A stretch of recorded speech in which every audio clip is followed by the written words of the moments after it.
Andrew Wagoner against Ian Bosley. We're cutting into something here. I don't know if this is good or bad for either player. We're going to zoom in. I see some robots out there, quite a few. Signal Pest among them, also a copy of Memnite. I'm searching for a cranial plating. Okay. All right, off the top of the deck. Sure, that's not a bad place for that. Seeing if there's any way these creatures were going to get a little bit bigger. Bosley looks like he's resolved to collect company, but you can see his board is pretty anemic right now with the Kitchen Finks, 2 Birds of Paradise, and a Noble Hierarch. So Wagner's draw step was a real gooder because it looks like there was a cranial plating in the graveyard too. Blinkmoth Nexus looks like it's going to go active. Everybody's going to come into the red zone. Not going to equip the cranial plating right now. Yeah, Ian can just block, so.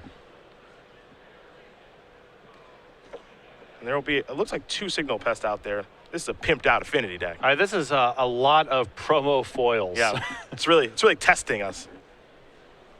At the end of the day, it looks like a pretty healthy attack here, and Ian Bosley's certainly in some trouble.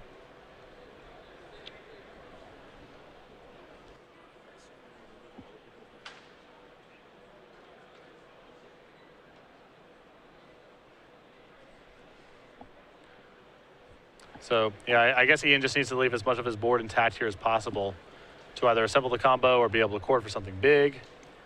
Not a lot to be gained by chump blocking at that stage. There's an Anafenza Kintree Spirit. Is there a Viscera Seer here? Maybe a Court of Calling. Here's 2 mana.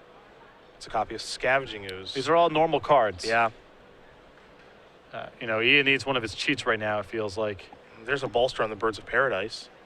So that counts for a little something. But I agree, Ian definitely needs one of his cheat cards here. There's a Goblet Shrine that'll end the battlefield tapped and pass the turn back over to Wagoner.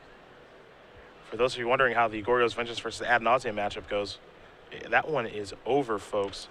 Darian Elderfield in what I feel is a pretty big upset. Even though this Goryo's Vengeance deck can just sort of fail, he wins the match over Zach Jesse 2-0. He moves on to either play against Burn or Elves, and you have to imagine that Darian might be the favorite in this tournament now. I'm happy taking either side of that matchup. The Burn matchup's a little scary because of Eidolon, and you have to have your turn 4 draw. But if I'm an Ad Nauseam player, I'm happy with either of those matchups. Yeah, I would not be upset. I mean, Burn, you do have Angels, Grace, and Phyrexian Unlife in your deck, so I think you can definitely win. Blinkmoth Nexus is going to go active. Turn all those robots sideways. Saw Cranial Plating get equipped to Ornithopter.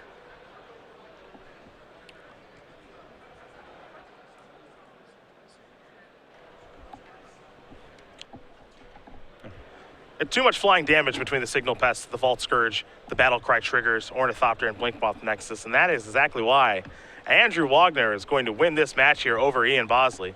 Affinity taking care of Obzon Company, and we felt that this was a matchup that Andrew would be able to win. I think so too. Now, Ian does have some really awesome cards in his deck for the matchup. Not only that, but sometimes he's just going to get the kill pretty early on. That said, there's